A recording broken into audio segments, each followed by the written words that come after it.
हाँ चलो, तो फिर जहाँ पर 2 मॉड्यूल होंगे वो 2 मेरे को। सोचो कितने गधे हो तुम लोग कि मॉड्यूल ही नहीं लाए हैं, जबकि मैंने कहा था कि मॉड्यूल लेके आना।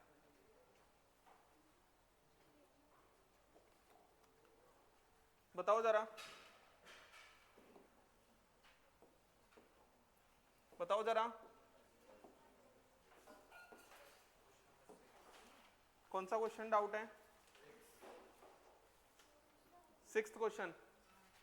हाँ ठीक है, 6th नहीं होगा अभी आप पे। और बोलो, एक्सरसाइज 1 में बोलो जल्दी से।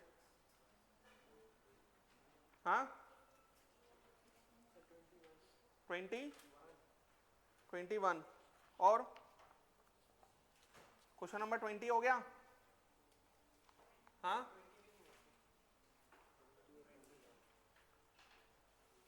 चलो तुम सारे ना फॉर्मूले बताओ मेरे को, खड़े हो तुम जल्दी बताओ जरा। एंगुलर मोमेंटम का फॉर्मूला क्या होता है? एम वी आर बराबर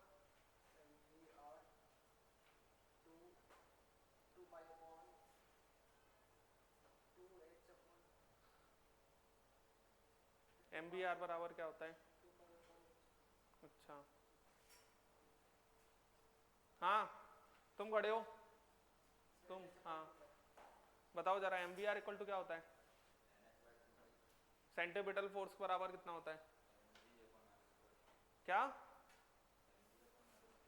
M V upon R square, पक्का?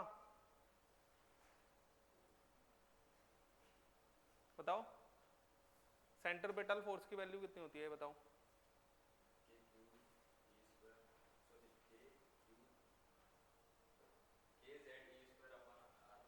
आर, पक्का?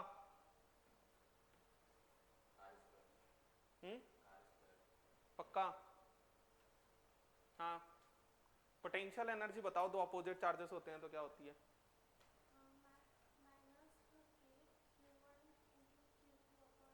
आर। और सेम चार्जेस होते हैं तो प्लस हो जाता है। सेंट्रीपिटल फोर्स की वैल्यू कितनी होती है, क्या अपन लिखते हैं उसे? M V R upon R square. और सेंट्रीपिटल फोर्स कितना होता है? सेंट्रीपिटल फोर्स कितना होता है?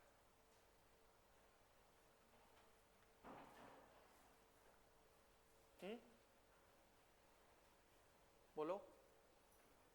हाँ तुम खड़े हो। रेडवर्ग इक्वेशन बताओ, क्या डेराइव किया था हमने? रेडवर्ग इक्वेशन पूरा क्या डेराइव किया था हमने?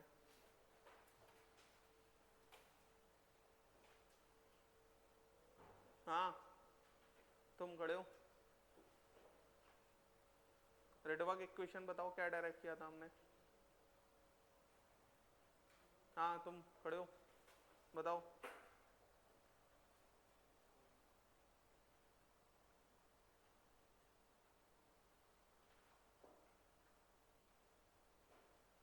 क्या पढ़ते हो तुम? रेडवर्ग इक्वेशन बताओ।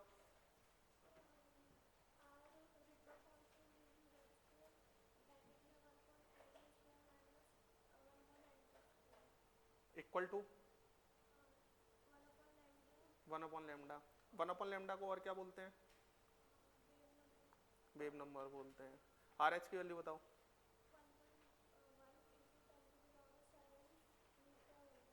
Metre inverse. और N1 N2 क्या होता है? जो 1/n1 square minus 1/n2 square बोल रहे हो, तो उसमें N1 N2 क्या होता है?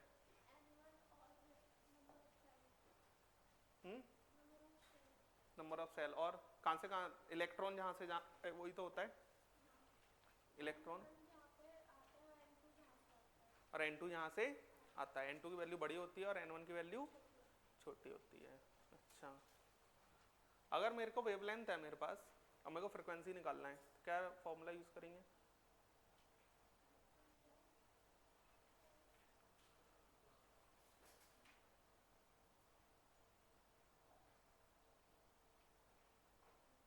वेवलेंथ है, इतना सोचना पड़ रहा है?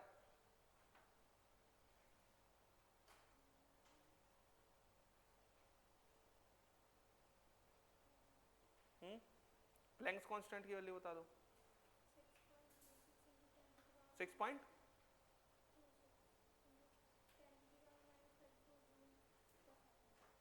जूल पर सेकेंड और 6.26 पक्का सही है।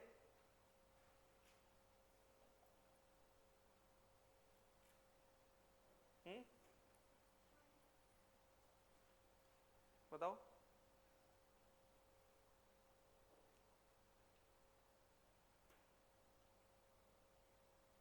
बोलो।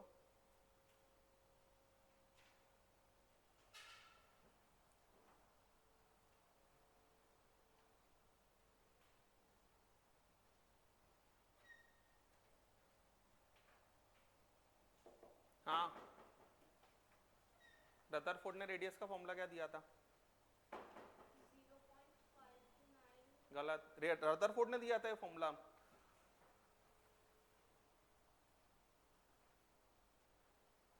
रदरफोर्ड ने रेडियस ऑफ न्यूक्लियस का फॉर्मूला दिया था। हाँ तुम पीछे बताओ। ए क्या होता है? आर नॉट की वैल्यू क्या होती है?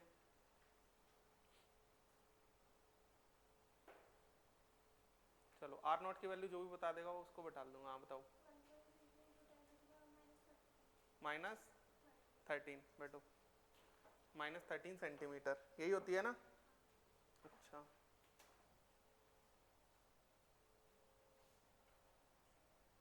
Li+2 की आयोनाइजेशन एनर्जी क्या होती है?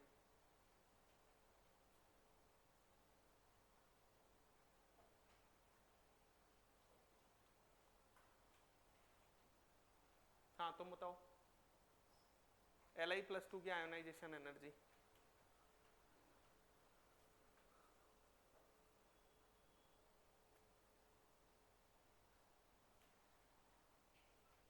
कल तुम लोगों का पेपर है, क्या करोगे तुम लोग?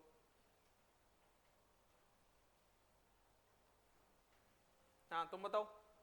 Li+2 की आयोनाइजेशन एनर्जी क्या? सॉल्व करके बता दो।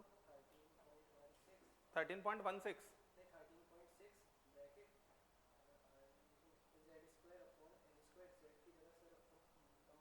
जेड की जगह रखो नंबर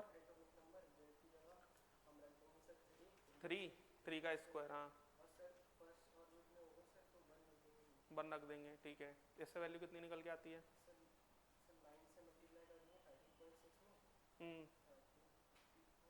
और बस ये माइनस में ही आएगा आंसर। आयनाइजेशन एनर्जी माइनस में आती है पॉजिटिव में आती है?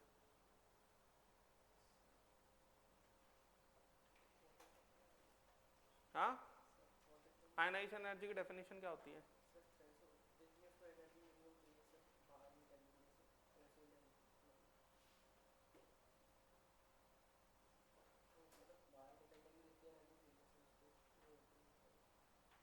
फोटो इलेक्ट्रिक इफेक्ट में स्टॉपिंग पोटेंशियल क्या होता है?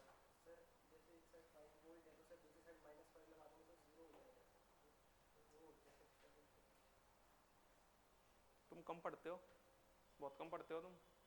अरे मंडी लाने से क्या होता है, मेरे को सब पता है। कम पढ़ते हो तुम, 2-3 घंटे पढ़ते हो तुम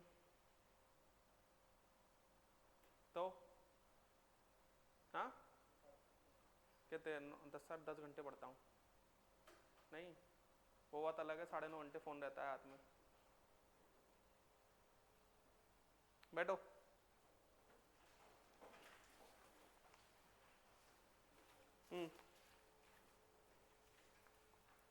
आयोनाइज देखो इधर क्वेश्चन नंबर 20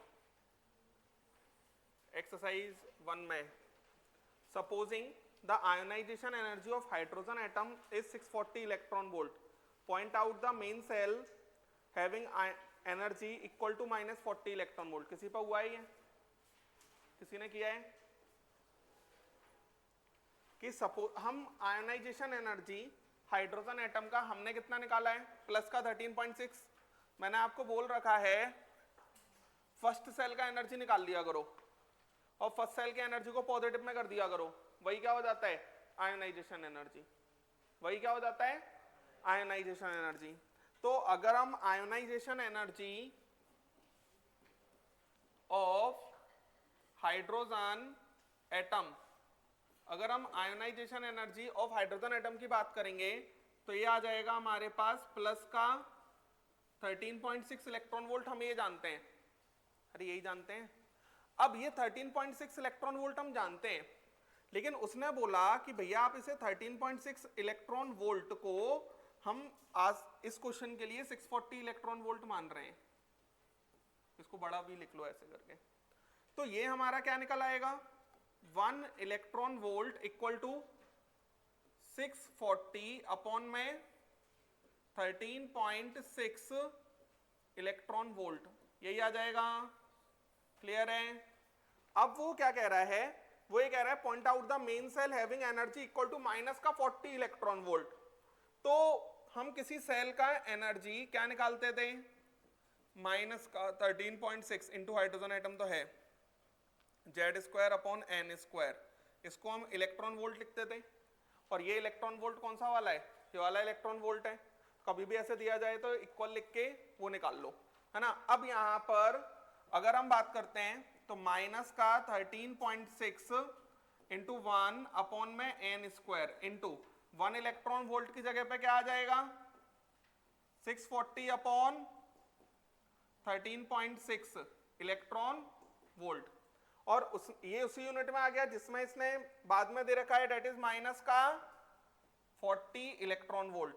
क्लियर है क्या कह रहा हूं मैं? तो ये हमारा कैंसिल हो गया और ये हमारा कैंसिल हो गया, ठीक है ना, ये यूनिट से यूनिट भी कैंसिल हो जाएगा।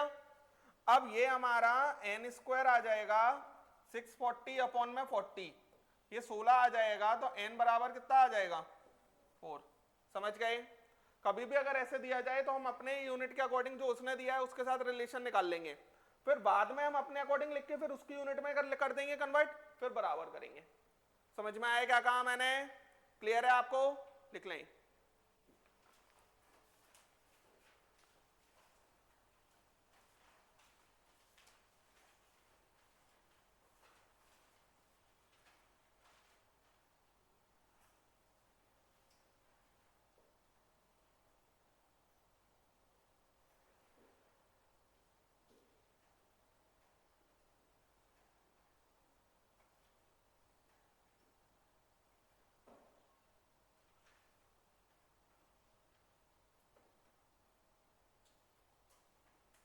समझ गए? थोड़ा सा घर पे, थोड़ा नहीं बहुत पढ़ो तुम लोग, कुछ नहीं करते हो।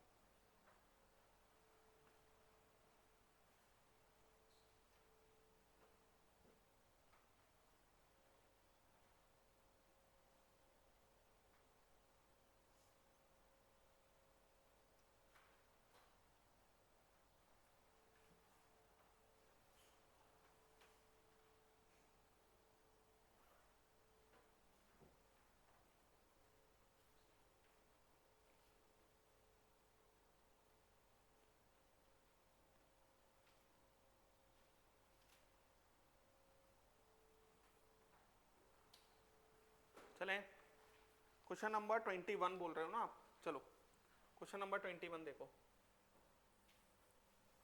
The energy difference between two electronic states is kilocalorie per mole. What will be the frequency of light emitted when an electron drop from higher to lower. अच्छा, प्लैंक्स कांस्टेंट की वैल्यू दे दी है उसने कि प्लैंक्स कांस्टेंट कितना दे दिया है, frequency of the light emitted, Planck's constant 9.52 into 10 to the power -14, और ये हमारे पास किलो कैलोरी सेकेंड पर मोल।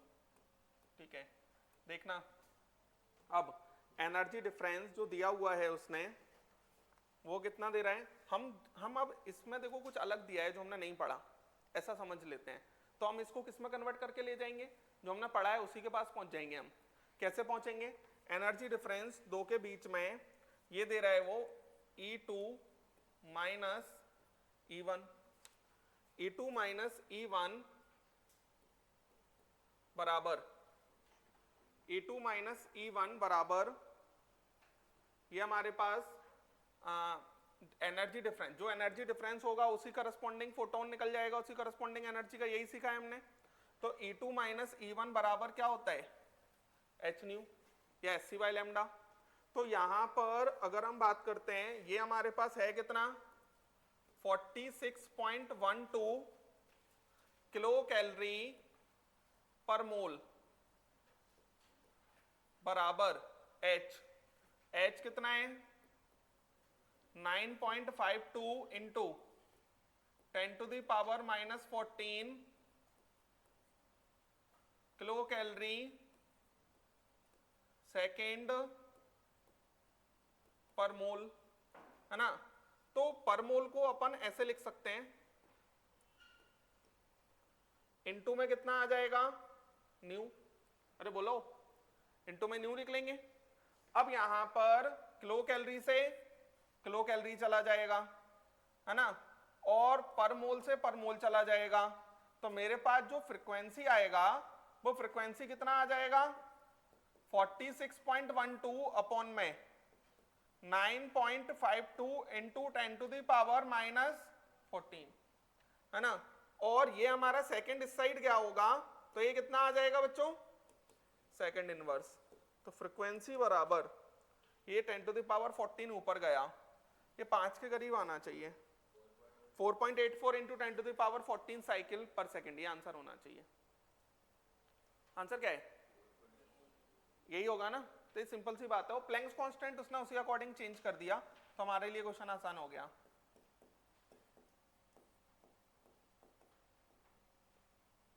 लिख लें,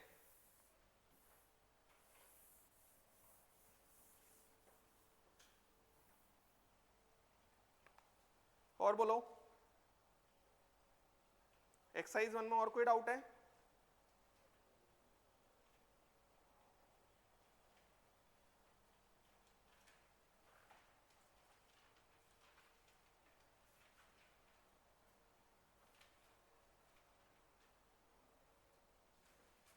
बोलो और कोई क्वेश्चन में डाउट है?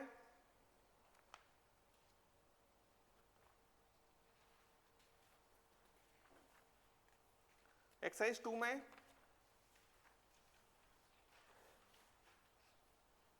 एक्सरसाइज 2 में बोलो।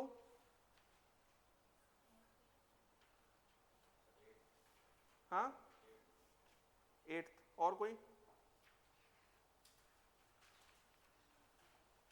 8th के बाद कहां तक दिया था मैंने 14 तक दिया होगा, और बोलो।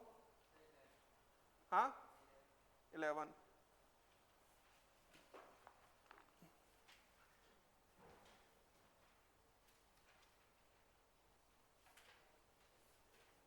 एट्थ में तो कोई दिक्कत ही नहीं होनी चाहिए।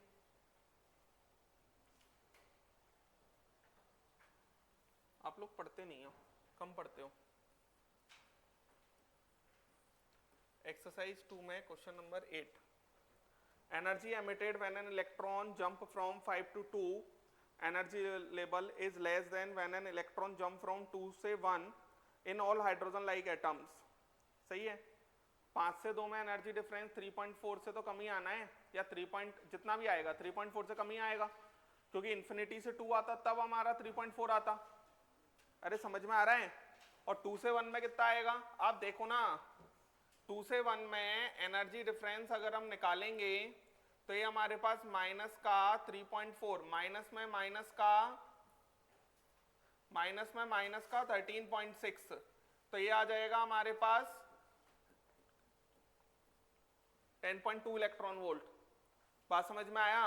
तो ये हमारे पास प्लस का 10.2 इलेक्ट्रॉन वोल्ट आ गया। अब मान लो मैं E3 माइनस E2 निकालूं, या फिर मैं सबसे बड़ा डिफरेंस ले लेता हूं, जैसे E3 माइनस E2 भी लिया हमने। ये एनर्जीज तो आपको याद होनी चाहिए, इसके लिए आपको 10 बार कॉपी पढ़नी पड़ेगी। यहाँ पर E3 माइनस E2 की अगर हम बात करते हैं तो ये हमारे पास माइनस का 3.4, यही आएगा कि नहीं आएगा, ये 1.89 इलेक्ट्रॉन वोल्ट आ जाएगा। अब आप ले लो 0 माइनस 3.4, तो मैक्सिमम 3.4 आ सकता है, और ये हमारे पास कितना है 10.2 है, तो सही बोल रहा है। बात समझ में आया। नेक्स्ट अगर हम बात करते हैं, the total energy difference between first and second energy level is greater than any of, ये भी सही कह रहे हैं, the total energy difference between first and second energy level is greater than that of any two energy level provided level 1 is not part of those two energy levels, ये भी सही बात बोल रहे हैं। अरे ये वही बात बोल रहा है जो मैंने समझाया आपको कि अगर 1 नहीं है तो डेफिनेटली वो उससे कम ही आना है, तो दोनों ही सही है और करेक्ट एक्सप्लेनेशन भी है। आंसर क्या है इसका? हाँ, energy difference between first and, क्या आंसर दिया है? ए ना? हाँ वही है। नेक्स्ट क्वेश्चन नंबर 11 देखते हैं क्या कह रहा है ये। A single electron atom has a nuclear charge plus का Ze, nuclear charge प्लस का Ze, where Z is the atomic number and E is the electronic charge. It requires 47.2 electron volt to excite the electron from second Bohr orbit to third Bohr orbit. देखो इधर, अब यहीं से ये question हो पाएगा कि ये हमारा सेकंड बोहर ऑर्बिट से थर्ड बोहर ऑर्बिट के लिए 47.2 इलेक्ट्रॉन वोल्ट का एनर्जी लगता है। इसका मतलब ये है कि 47.2 बराबर E3 माइनस E2। अरे क्लियर है ये बात? ये बात समझ गए आप? एनर्जी डिफरेंस बराबर यही तो लिखेंगे। अब यहां पर 47.2 बराबर E3 कितना, माइनस का 13.6 इंटू में जेड स्क्वायर नहीं पता ना मेरे को, अपॉन में कितना आ जाएगा ये 3 स्क्वायर, माइनस में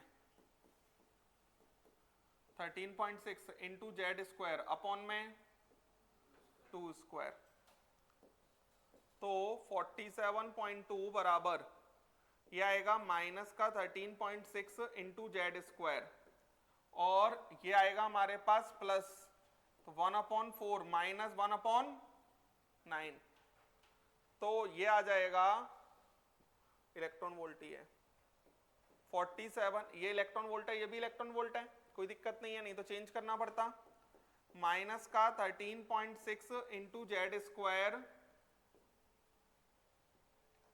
ये मैंने उल्टा 13.6, ये प्लस हो जाएगा, समझ में आ रहा है? अरे ये प्लस हो गया होगा तभी तो 1/4 यहाँ आएगा, ये प्लस और ये माइनस रह जाएगा ना।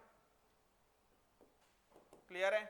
13.6 इंटू जेड स्क्वायर, ये हमारे पास 36 आ जाएगा, ये कितना आएगा 5/36, तो 47.2 इंटू 36 डिवाइड बाय 13.6 इंटू 5 बराबर जेड स्क्वायर।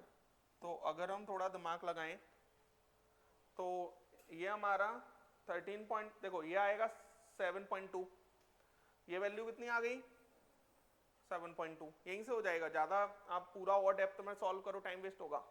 ये 7.2, ये 13 है, तो ये 3 टाइम्स होता तो ये 3.5 मान लो करीब करीब, ये 3.5 इंटू 7.2 आएगा, तो 3.5 इंटू 7.2 मेरे ख्याल से 25 आएगा। बात समझ में आ रहा है? तो 5 आएगा इसका आंसर। आंसर क्या है? 5 ही होगा। बात समझ में आया ना? तो एनर्जी डिफरेंस दिया हो तो डायरेक्ट सॉल्व कर सकते हैं। एनर्जी का फॉर्मूला में पता ही है, सिंगल इलेक्ट्रॉन आयन तो कहा ही है उसने, लिख लें। चलो आगे चलते हैं, ये लो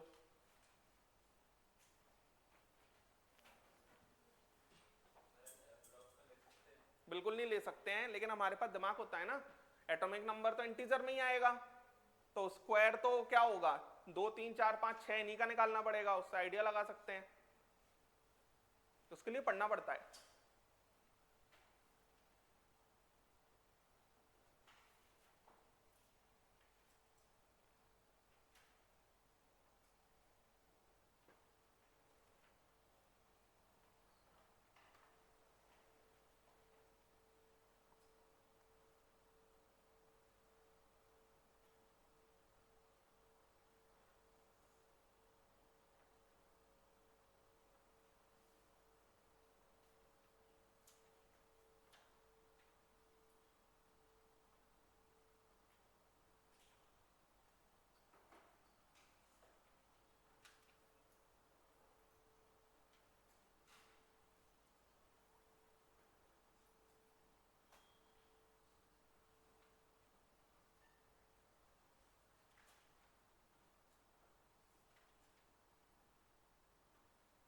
चले आएंगे नेक्स्ट। हटाऊं? देखो बच्चों, नेक्स्ट सीखते हैं हम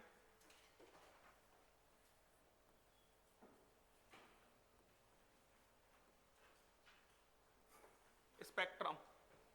लिखो स्पेक्ट्रम।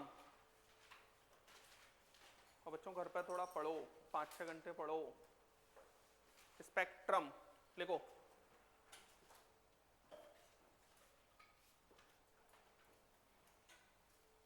देखो the pattern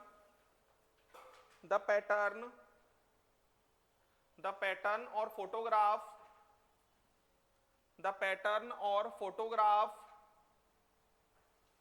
of emergent radiations, pattern of photograph of emergent radiations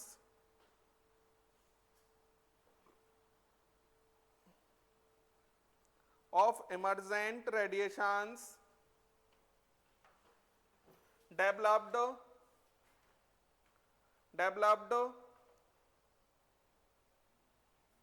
on the photographic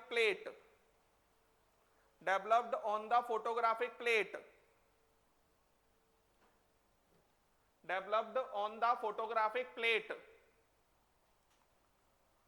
is called as spectrum,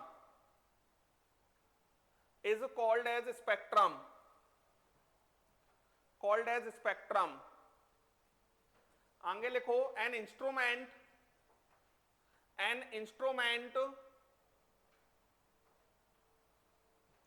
an instrument used to separate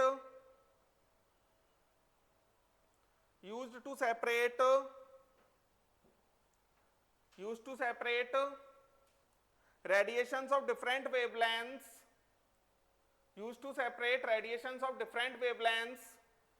or frequencies,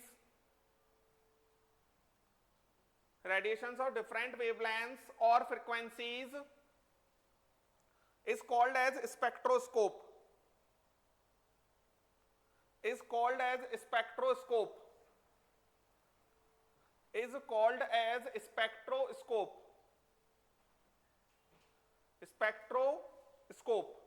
line change करके लिखो। Spectrum of a substance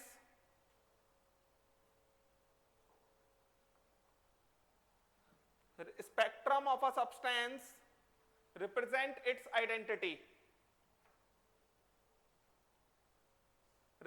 its identity, and for two different substances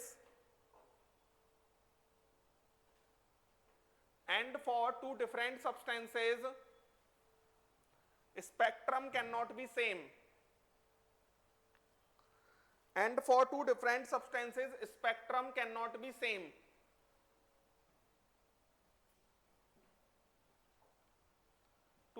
substances spectrum cannot be same. Next, spectrum can be divided into two types.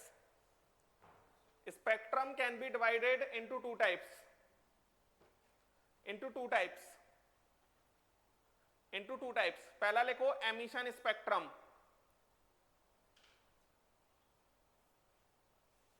EMISSION, emission spectrum लिखो। when the radiations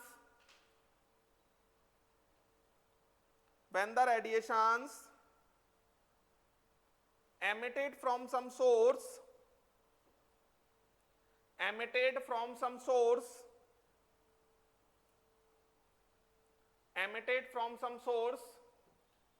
are passed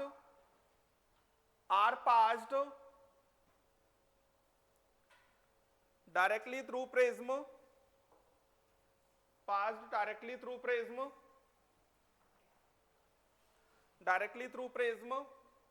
and then received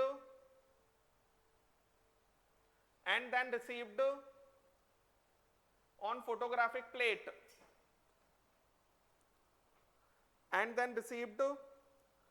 photographic plate, are called as emission spectrum,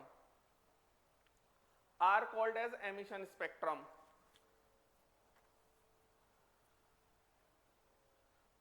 Are called as emission spectrum. Example लिखो, spectrum from sunlight, spectrum from sunlight, spectrum from sunlight, comma, spectrum from heated object like bulb, spectrum from heated object like bulb, like bulb, like bulb. Next, emission spectrum, line change करके लिखना, these spectrum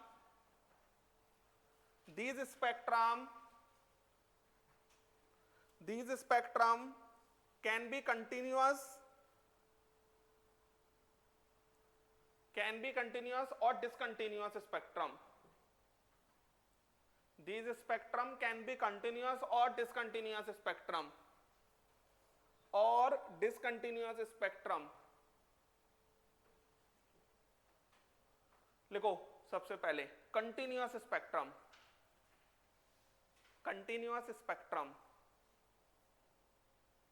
spectrum लिखो, when white light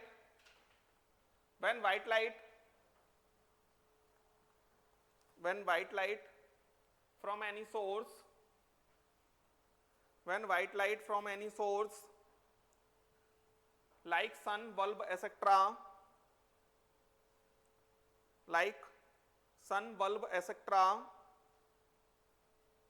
is analyzed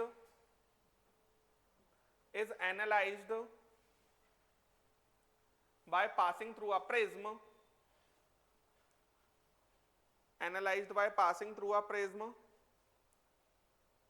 it is observed that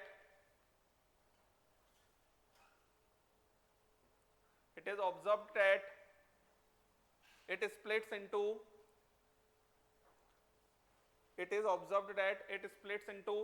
different wide range of colors. It splits into different wide range of colors.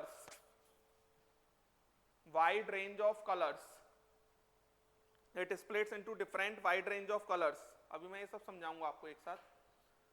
आगे लिखो, these colors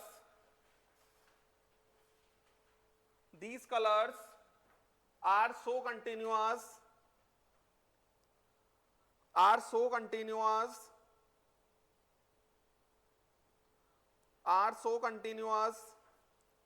that each of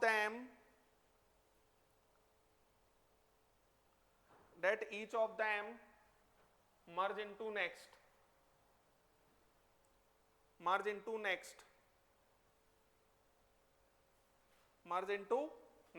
So आगे लिखो इसी में, so the spectrum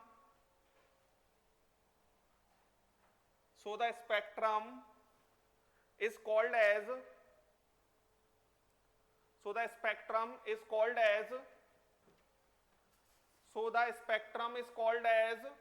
continuous spectrum.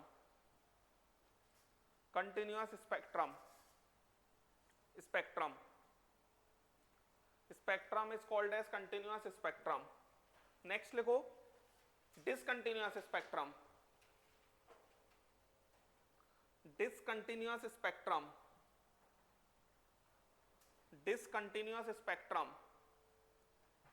लिखो, these can be divided into two types.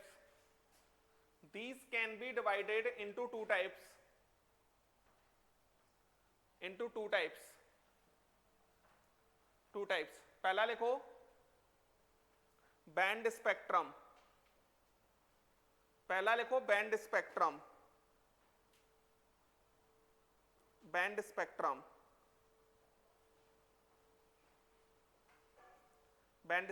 लिखो, band spectrum contains colorful continuous bands colorful continuous bands, colorful continuous bands separated by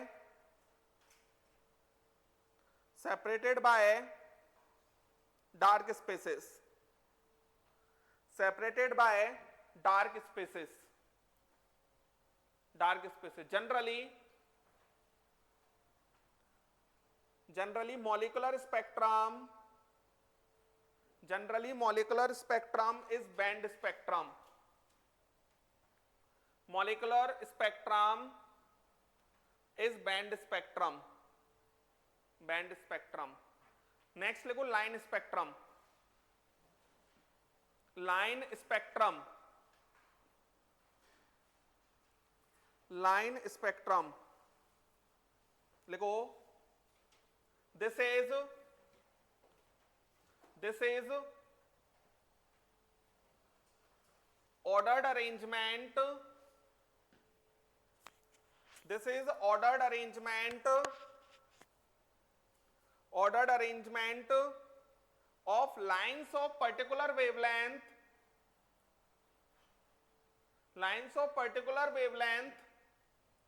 separated by dark spaces, separated by dark spaces, separated by dark spaces. Generally atomic spectrum is line spectrum. Generally atomic spectrum is line spectrum. Atomic spectrum is line spectrum.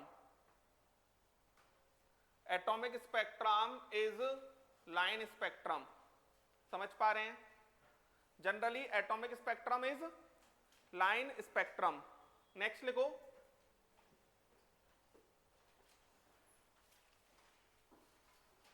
Last, absorption spectrum. Absorption spectrum. Absorption spectrum. लिखो. When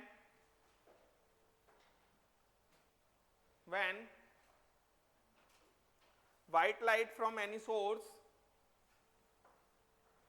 white light from any source is passed through the solution,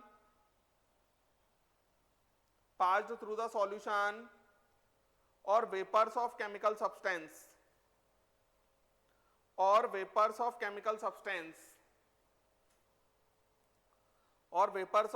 substance, then it is observed that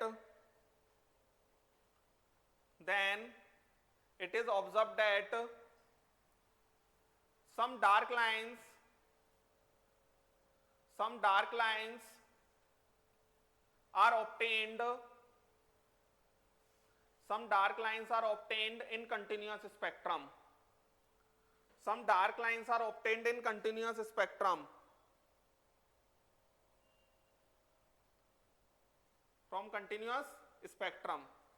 These dark lines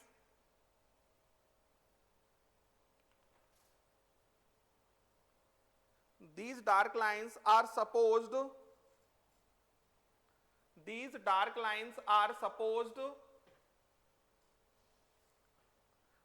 to result from the fact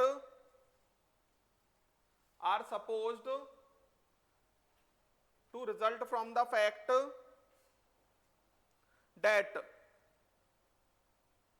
when white light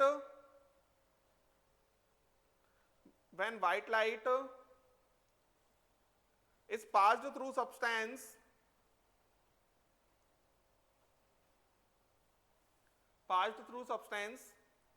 radiations of some wavelengths are absorbed depending upon substance.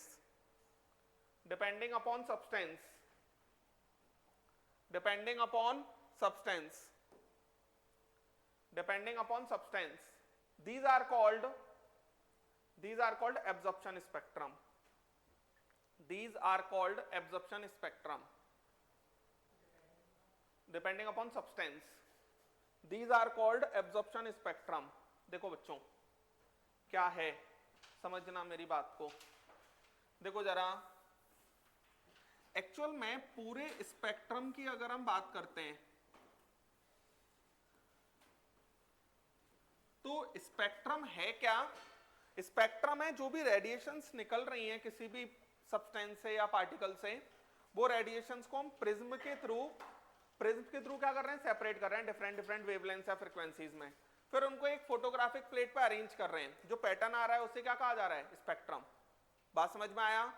अब यहां पर जो spectrum होता है कि spectrum दो type का है बच्चों। पहला जो स्पेक्ट्रम है दैट इज एमिशन स्पेक्ट्रम। पहला कैसा है, एमिशन स्पेक्ट्रम। दूसरा एब्जॉर्प्शन स्पेक्ट्रम।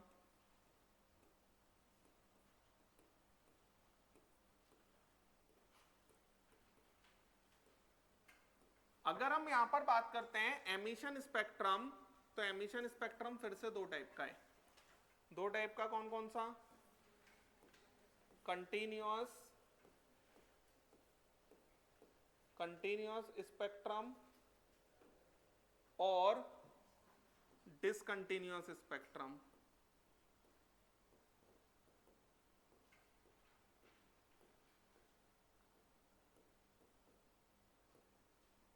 बात समझ में आ रही है? डिसकंटिन्यूअस स्पेक्ट्रम फिर से दो टाइप का है, लाइन और बैंड।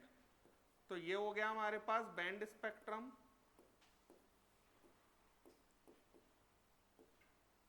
और ये क्या आ गया, लाइन स्पेक्ट्रम। ये क्या आ गया, लाइन स्पेक्ट्रम। मेरी बात को समझें जरा।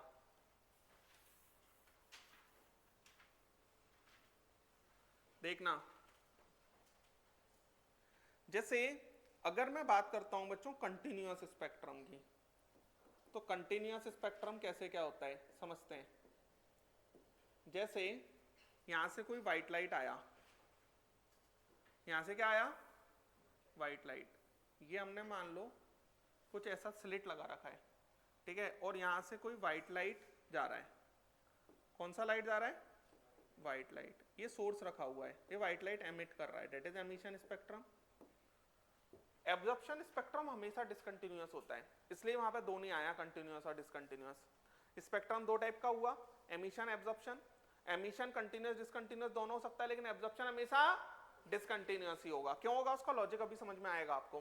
ये व्हाइट लाइट है, ये व्हाइट लाइट को प्रिज्म के थ्रू पास कराया, जानते होंगे प्रिज्म के थ्रू जैसे ही हम पास कराएंगे, और यहां पर हमने स्क्रीन रख दिया है ना, जैसे ही हमने पास कराया कितने कलर्स में स्प्लिट हो जाएगी, 7। और इसको क्या कहा जाता है, स्पेक्ट्रोस्कोप। ये प्रिज्म को क्या कहा जाएगा, स्पेक्ट्रोस्कोप। तो यहां पर ये जो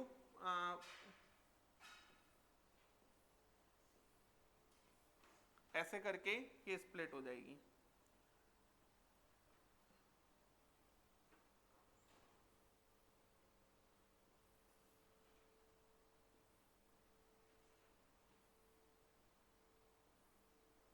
ऐसा कुछ यही हो जाता है। और यहां पर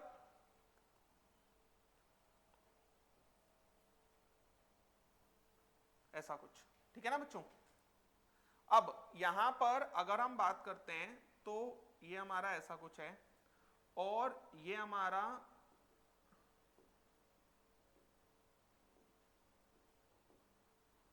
ऐसा कुछ बन जाएगा। ये बात समझ में आ रहा है, समझ पा रहे हैं सभी। पता है सबसे ज्यादा डेविएट कौन सी होगी, सबसे ज्यादा डिफ्लेक्ट कौन सी होगी, सीधी जा रही थी फिर ऐसी चली गई, that is angle of deflection. ये बात समझ में आ रहा है। तो एक्सटेंट ऑफ डेविएशन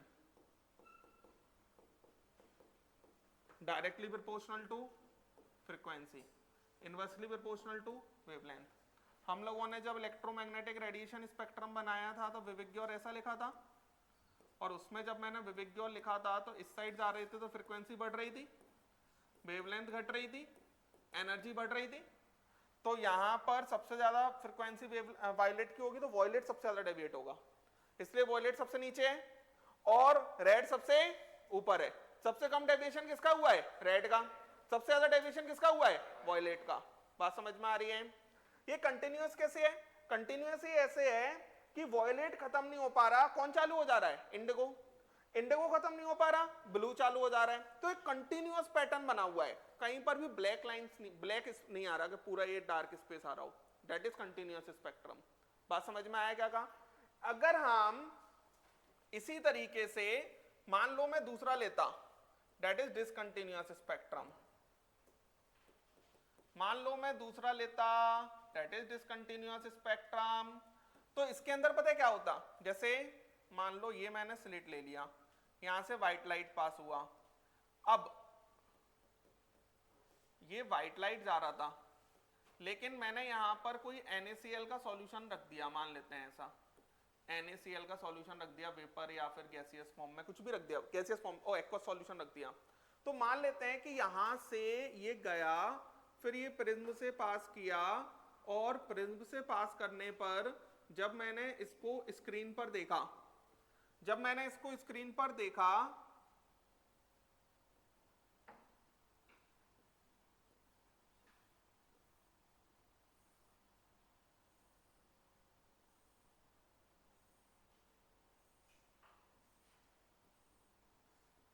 ऐसा कुछ है। अब ऐसा कुछ हुआ तो ये हमारा विविग्योर है ना,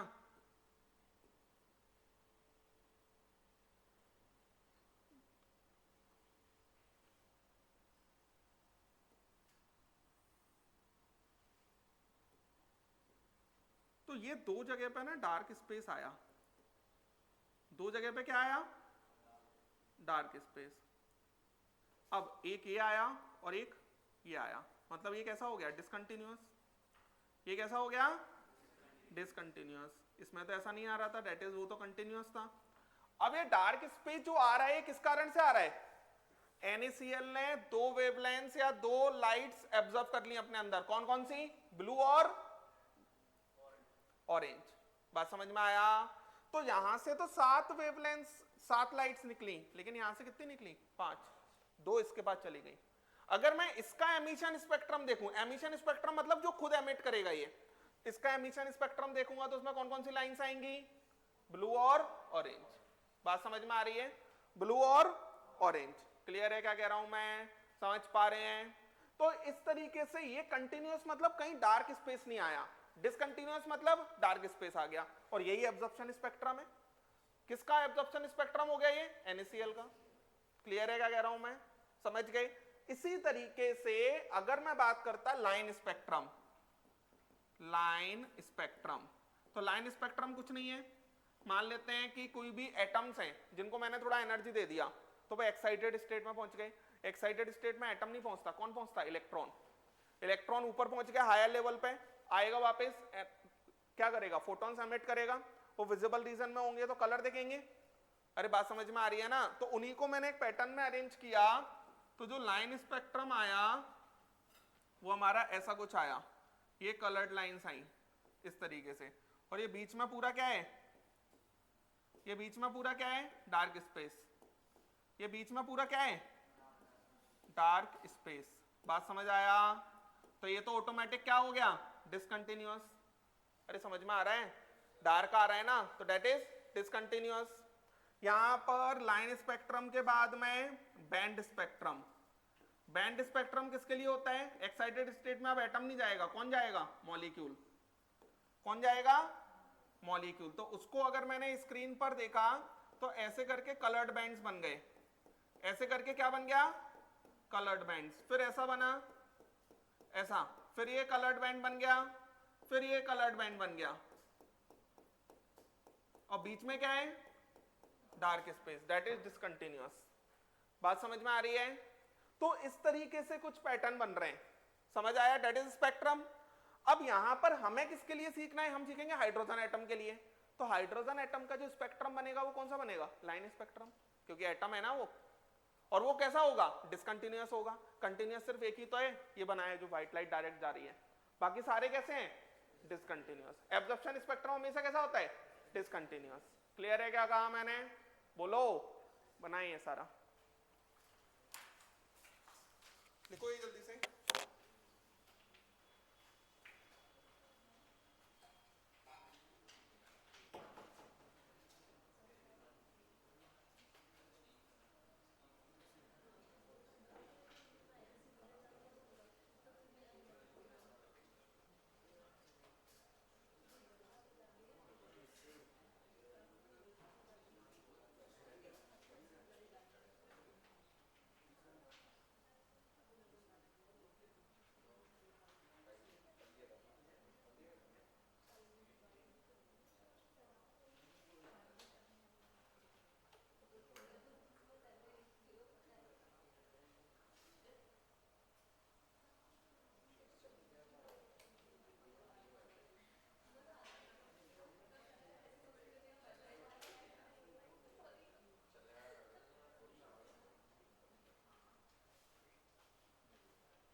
हटाऊं?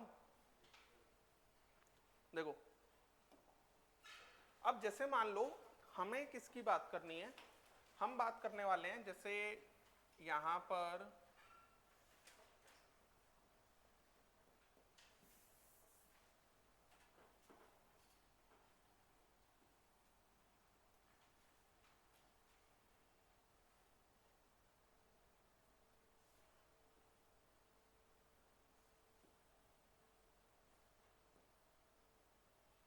ये हमारा हाइड्रोजन पड़ा हुआ है H2 गैस, ठीक है। फिर ये एक्साइट किया होगा या फिर डायरेक्ट आप ऐसे मान लो कि हाइड्रोजन एटम्स पड़े हुए हैं, एटम्स को एक्साइट किया होगा। एक्साइट करने के बाद में जो भी रेडिएशंस निकली होंगी उनको किस पर, प्रिज्म पर, प्रिज्म के थ्रू सेपरेट करके फिर यहाँ पर अरेंज किया होगा, दैट इज लाइन स्पेक्ट्रम। क्योंकि हाइड्रोजन क्या है, एटम है, एटॉमिक स्पेक्ट्रम कैसा होता है, लाइन स्पेक्ट्रम। अब इसी लाइन स्पेक्ट्रम को हमें स्टडी करना है, बना लो ये, फिर हम आगे की बात करते हैं। जल्दी से लिखें।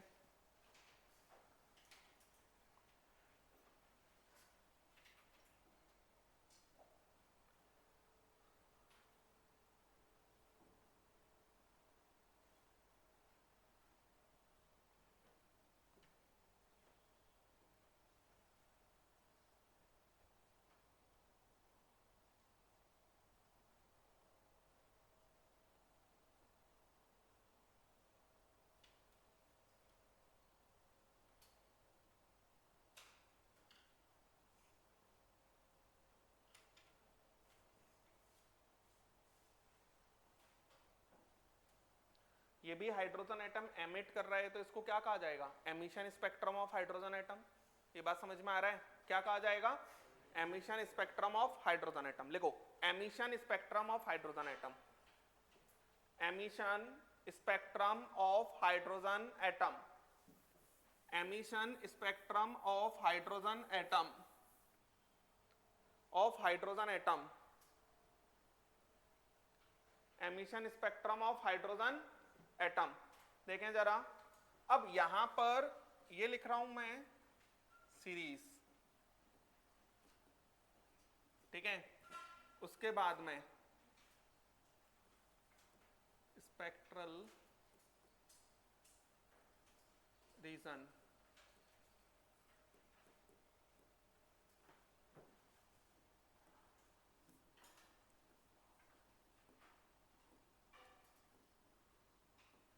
Lower energy level, lower energy level को हमने N1 कहा है बच्चों, है ना, और higher energy level, higher energy level को N2 का है, ठीक है। अब यहां पर सीरीज में सबसे पहली सीरीज की हम बात करते हैं, that is Lyman series, Lyman series. Lyman series के अंदर होता क्या है, जो N1 होता है वो 1 होता है, N2 कितना होगा, ऊपर कहीं से भी आ जाए इलेक्ट्रॉन 2, 3, 4, 5, 6, इस तरीके से। बोलें जरा, कोई तकलीफ आपको, समझ पा रहे हैं, ऊपर कहीं से भी आए इलेक्ट्रॉन आना किस पे चाहिए, 1 पे। यहाँ पर इसमें इसकी वेवलेंथ निकाली गई होंगी हाइड्रोजन एटम के लिए, और ये जो वेवलेंथ आई होंगी ये आई होंगी किसके लिए, अल्ट्रावायलेट रीजन में। कहां पर, अल्ट्रावायलेट रीजन। बात समझ में आ रही है। उसके बाद नेक्स्ट अगर हम बात करते हैं लाइमन सीरीज के बाद बाल्मर सीरीज, लाइमन सीरीज के बाद बाल्मर सीरीज। बाल्मर सीरीज जो हुआ, बाल्मर सीरीज में पहली बात तो ये जो वेवलेंथ आएंगी वो किस रीजन में लाई करेंगी, visible, visible region.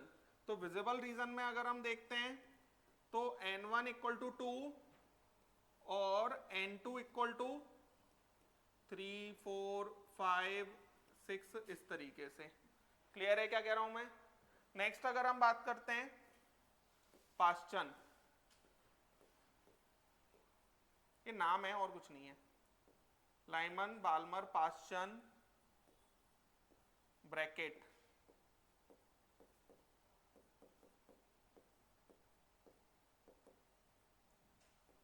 P fund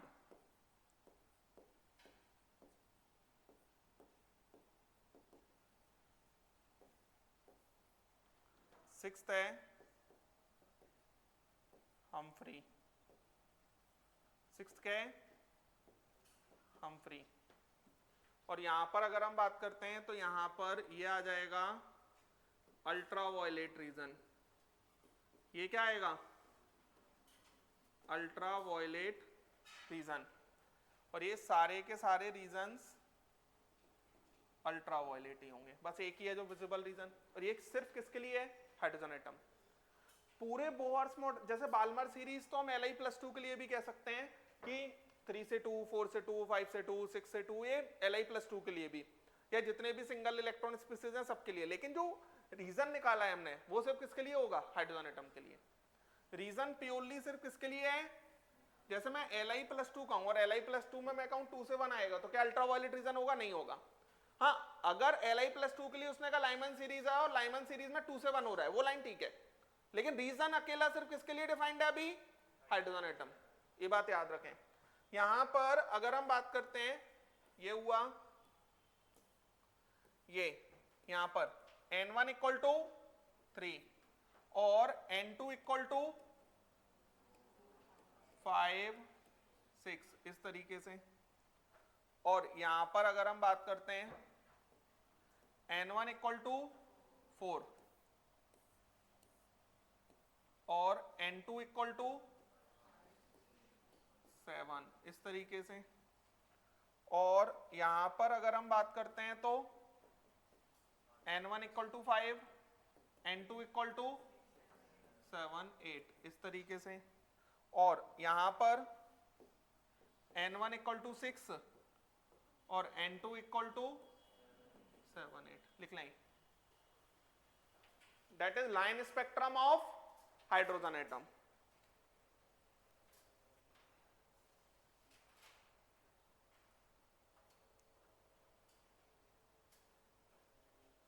तो रीजन सिर्फ किसके लिए डिफाइंड है हाइड्रोजन एटम।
चलें,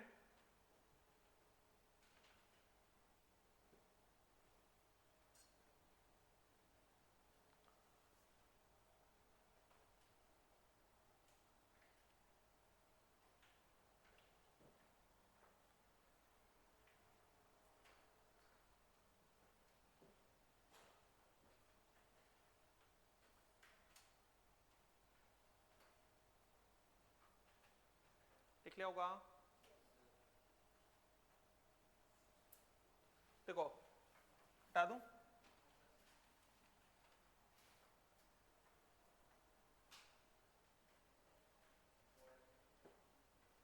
देखो इधर।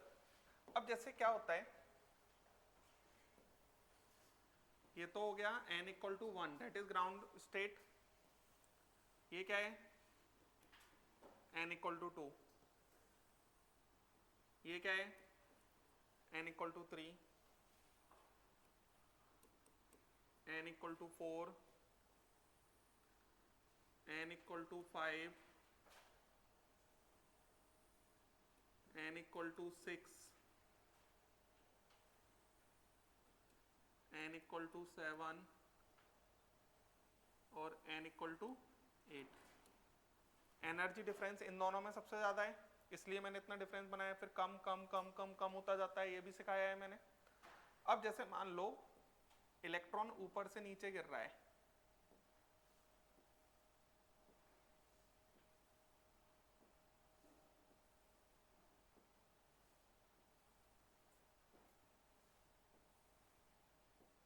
ये सारा कौन सी सीरीज आ रही है, लाइमन सीरीज। समझ आ रहा है सभी को।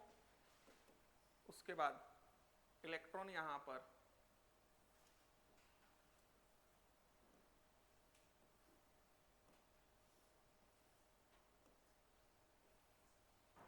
यहां पर बाल्मर सीरीज। उसके बाद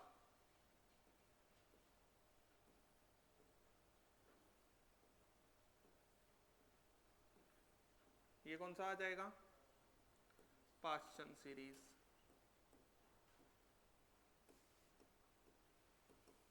ऐसे हम और ऊपर करते जाएंगे तो ये कौन सा आ जाएगा, ब्रैकेट। उसके ऊपर प्रीफंड, उसके ऊपर हम्फ्री। बात समझ में आया ना। कुल मिलाकर लाइमन सीरीज तब होगा आए 1 पे ऊपर कहीं से भी आ जाए। बाल्मर सीरीज कब होगा, ऊपर कहीं से भी आए लेकिन आए कहां पर, 2 पे। ये बात समझ में आ रही है। पास्टन सीरीज ऊपर कहीं से भी आए लेकिन 3 पे। बात समझ में आया, लिखें ये।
लिख लिया।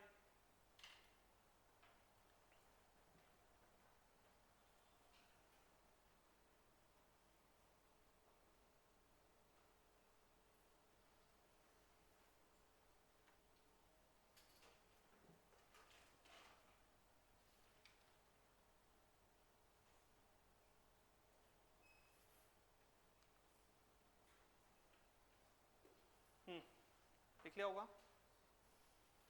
देखिए जरा, जैसे हम बात कर रहे हैं for Lyman series, Lyman series, तो लाइमन सीरीज के लिए n1 इक्वल टू 1 होगा, है ना, और n2 इक्वल टू 2 3 4 5, है ना। और यहां पर अगर हम बात करते हैं for first line transition, for first line transition, first line transition की अगर हम बात करते हैं तो फर्स्ट लाइन ट्रांजिशन का मतलब हो जाएगा 2 से 1, और फर्स्ट लाइन ट्रांजिशन को हम H अल्फा लाइन भी कहते हैं। अभी हम हाइड्रोजन एटम की बात कर रहे हैं, किसकी बात कर रहे हैं, हाइड्रोजन एटम, हाइड्रोजन एटम मतलब Z इक्वल टू 1। अगर हम बात करते हैं for second line transition, second line transition क्या हो जाएगा 3 से 1, 3 से 1 का मतलब क्या हो जाएगा H बीटा लाइन। उसके बाद for third line transition, third line transition क्या होगा 4 से 1, 4 से 1 का मतलब गामा, समझ में आ रहा है। ऐसी fourth line transition delta line हो जाएगी वो 5 से 1। अब यहां पर एक बात समझो आप, calculation of lambda max and lambda मिन फॉर लाइमन सीरीज, मतलब मैक्सिमम वेवलेंथ और मिनिमम वेवलेंथ। एक्चुअल में ये सब हम पढ़ क्या रहे हैं कि हाइड्रोजन एटम के अंदर इलेक्ट्रॉन ऊपर से नीचे आएगा तो जो एनर्जी डिफरेंस होगा उसका फोटोन बाहर निकल जाएगा, यही तो सीख रहे हैं। तो यहाँ पर जो एनर्जी डिफरेंस होता है डेल्टा ई बराबर क्या आता है एससी बाय लैम्डा। तो अगर मुझे कभी भी लैम्डा मैक्स और लैम्डा मिन निकालना होगा ना तो मैं इसको ऐसे लिख लूंगा, लैम्डा बराबर H C upon delta E, H C upon delta E. अब एक बात सोचो आप, मुझे अगर इसकी वैल्यू मिनिमम चाहिए हो, अगर मैक्सिमम चाहिए तो ये कैसा होना चाहिए मिनिमम, लाइमन सीरीज के लिए। अगर ये डेल्टा ई मिनिमम मतलब ऊपर से नीचे गिरे तो जो एनर्जी डिफरेंस हो मिनिमम हो, तो आना तो 1 पे ही है क्योंकि लाइमन सीरीज की बात कर रहा हूं मैं। तो कहां से गिरे, इन्फिनिटी से गिरेगा तो एनर्जी डिफरेंस सबसे ज्यादा होगा। सबसे कम एनर्जी डिफरेंस कब आएगा 2 से गिर जाए, जस्ट ऊपर से, जस्ट ऊपर से गिर जाएगा तो डेल्टा ई कैसा होगा मिनिमम। डेल्टा ई मिनिमम होगा तो लैम्डा कैसा आ जाएगा मैक्सिमम, क्योंकि एससी तो कांस्टेंट है। अरे बोलो बात समझ में आ रहा है। तो यहां पर मैं क्या लिख दूंगा 1 अपॉन लैम्डा मैक्स बराबर आर एच, जेड स्क्वायर तो हम जानते ही हैं 1 स्क्वायर, और लैम्डा मैक्स के लिए कहां से कहा जस्ट ऊपर से, डेट इज 2 से 1, 2 से 1 का मतलब हो जाएगा 1 अपॉन 1 स्क्वायर माइनस 2 स्क्वायर। आप आ रहा है समझ, समझ के क्या कहा मैंने। तो यहां पर कुल मिलाकर सेल्स में डिफरेंस जितना ज्यादा होगा एनर्जी डिफरेंस उतना ज्यादा होता जाएगा।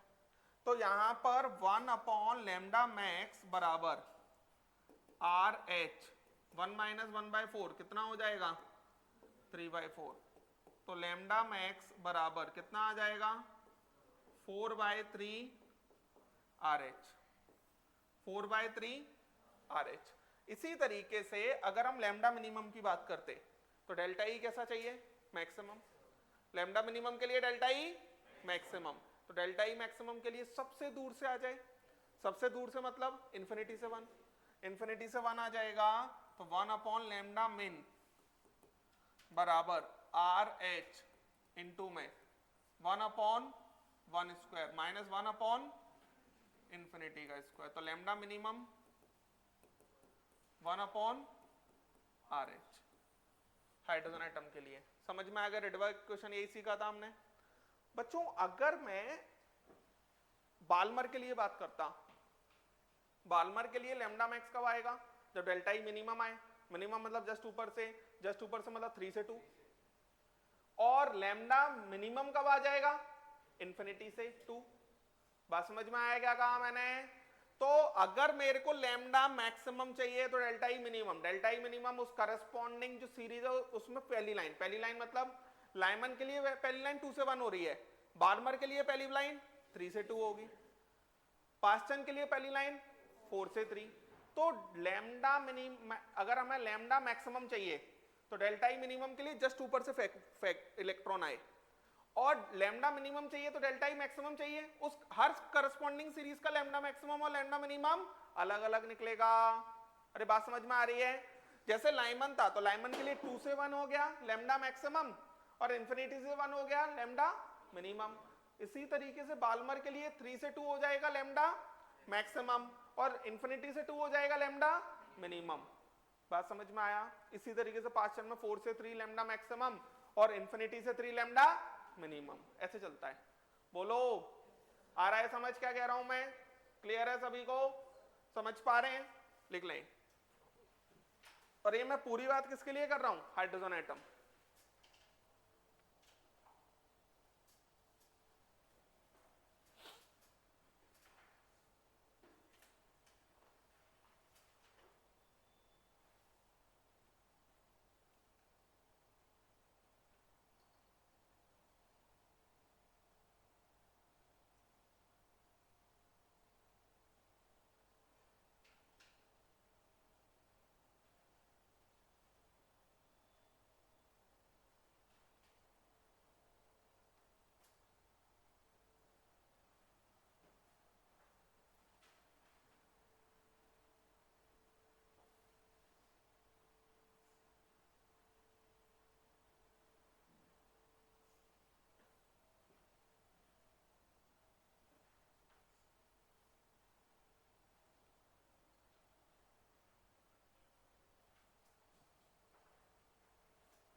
समझ पा रहे हैं सभी लोग? फर्स्ट लाइन हर किसी सीरीज की कैसी कौन सी होगी? अलग। सेकंड लाइन अलग। हाँ जैसे बाल्मर है, फिक्स हो गया कि 2 पे तो आना ही है, फिर ऊपर जितने से भी आ जाए, ऐसे किया जाता है।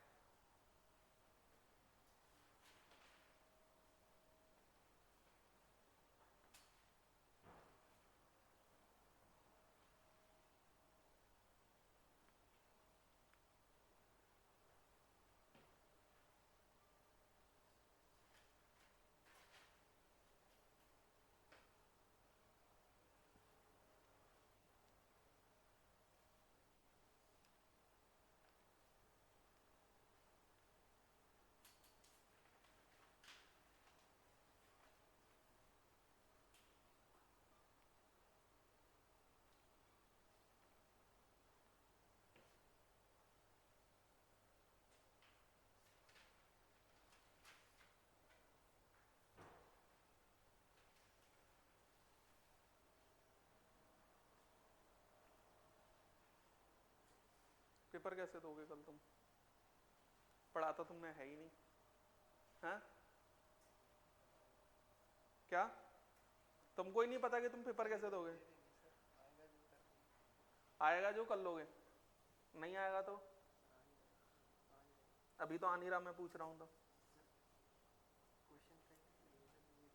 तो रात रात में हो जाएगी क्वेश्चन प्रैक्टिस? अच्छा क्वेश्चन प्रैक्टिस है लेकिन थ्योरी नहीं आती। अच्छा तो क्वेश्चन में तो अपनी क्या कहते हैं ये सब यूज होता ही नहीं होगा, फिर कैसे बनाते हो? अब मैं पूछता हूँ तो नहीं बनता, ऐसा कैसे हो जाता है? हाँ मैं क्या तुमसे फिजिक्स पूछता हूँ? एक भी क्वेश्चन में एमबीआर नहीं आया तो क्वेश्चन में क्या आता है? सारा होमवर्क कंप्लीट है तुम्हारा जो मैंने दिया है? वो तो कल पता चल ही जाएगा, है कि नहीं? जो मतलब मैं पूछता हूँ वो आउट ऑफ सिलेबस पूछता हूँ, तुम्हारा कहना ये है? हाँ जब मैं पूछता हूँ तब नहीं आता। लिखो जल्दी से, लिख लिया? हाँ एक क्वेश्चन होमवर्क में लिख लो, कैलकुलेशन